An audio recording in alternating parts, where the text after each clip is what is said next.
اللہ تعالی وبرکاتہ۔ بسم اللہ الرحمن الرحیم۔ صلی اللہ علیہ وسلم، صلاۃ و سلام علیک یا رسول اللہ صلی اللہ تعالی علیہ وسلم۔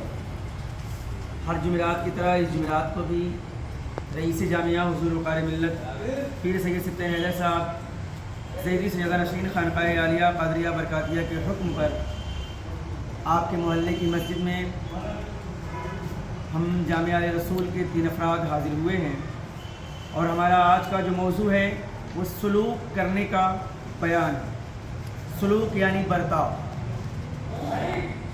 حسن سلوک یعنی اچھا برتاؤ ہر کسی کے ساتھ کرنے کا حکم ہے، لیکن اپنے رشتہ داروں کے ساتھ اچھا برتاؤ کرنے کی حدیث و قرآن میں زیادہ تاکید آئی ہے، اور ان رشتہ داروں میں سب سے زیادہ حسن سلوک کے مستحق والدین یعنی ماں اور باپ ہیں۔ اللہ تبارک و تعالیٰ قرآن مجید میں ارشاد فرماتا ہے وَإِذْ أَخَذْنَا مِيثَاقَ بَنِي إِسْرَائِيلَ لَا تَعْبُدُونَ إِلَّا اللَّهَ وَبِالْوَالِدَيْنِ إِحْسَانًا وَذِي الْقُرْبَى وَالْيَتَامَى وَالْمَسَاكِينِ وَقُولُوا لِلنَّاسِ حُسْنًا وَأَقِيمُوا الصَّلَاةَ وَآتُوا الزَّكَاةَ۔ اور جب ہم نے بنی اسرائیل سے عہد لیا کہ اللہ کے سوا کسی کو نہ پوجو، اور ماں باپ اور رشتہ داروں، یتیموں، مسکینوں کے ساتھ بھلائی کرو، اور نماز قائم کرو اور زکوٰۃ دو۔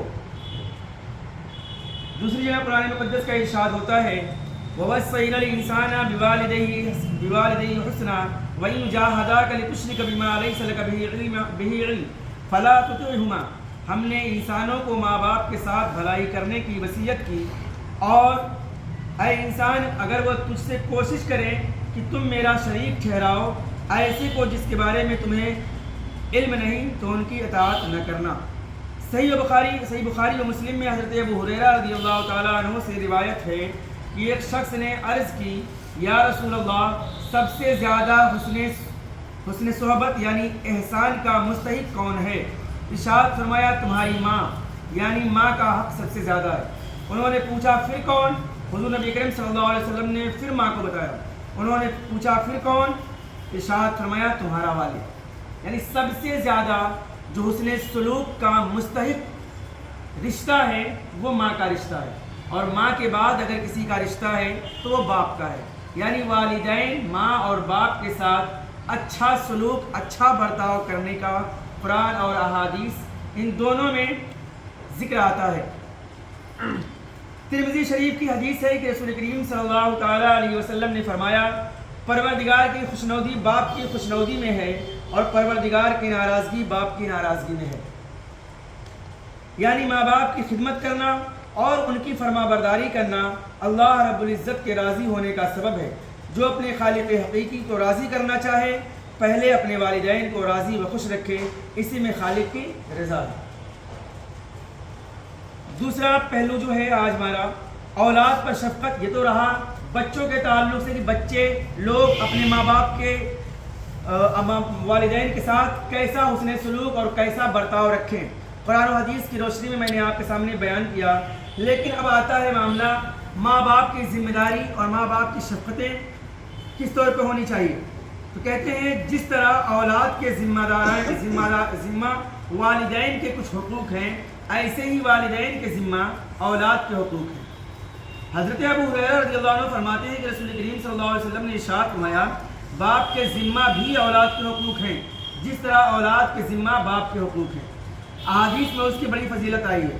صحیح مسلم میں انس رضی اللہ تعالیٰ عنہ سے روایت ہے کہ رسول کریم صلی اللہ تعالیٰ علیہ وسلم نے فرمایا جس کی عیال یعنی جس کی اولاد میں 2 لڑکیاں بلوغ تک رہیں، وہ قیامت کے دن اس طرح آئے گا کہ میں اور وہ پاس پاس ہوں گے۔ اور حضور صلی اللہ علیہ وسلم نے اپنی انگلیاں ملا کر فرمایا کہ اس طرح۔ ابو داؤد نے عبداللہ ابن عباس رضی اللہ تعالیٰ عنہما سے روایت کی ہے کہ رسول کریم صلی اللہ تعالیٰ علیہ وسلم نے فرمایا کہ جس کی لڑکی ہو اور وہ اسے زندہ درگور نہ کرے اور اس کی توہین نہ کرے اور اولاد ذکور یعنی لڑکوں کو اس پر ترجیح نہ دے، اللہ تعالیٰ اس کو جنت میں داخل فرمائے گا۔ عمر بن سعید رضی اللہ تعالیٰ عنہ سے روایت ہے کہ رسول کریم صلی اللہ علیہ وسلم نے فرمایا والد کا اپنی اولاد کو اس سے بڑھ کر کوئی عطیہ نہیں کہ اسے اچھے آداب سکھائے.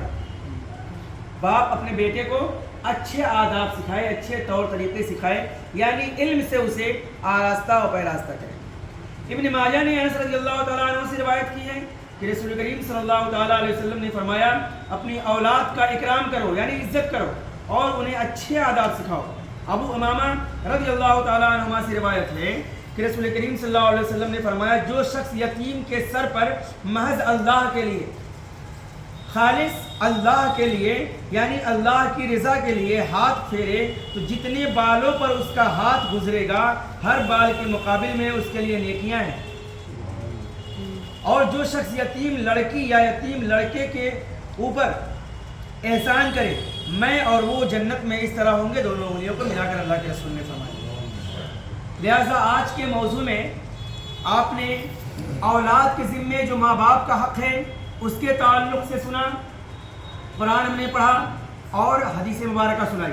لہٰذا اور پھر اولاد کا حق ماں باپ کے ذمے جو ہے اس کے بارے میں بھی میں نے آپ کو بتائی.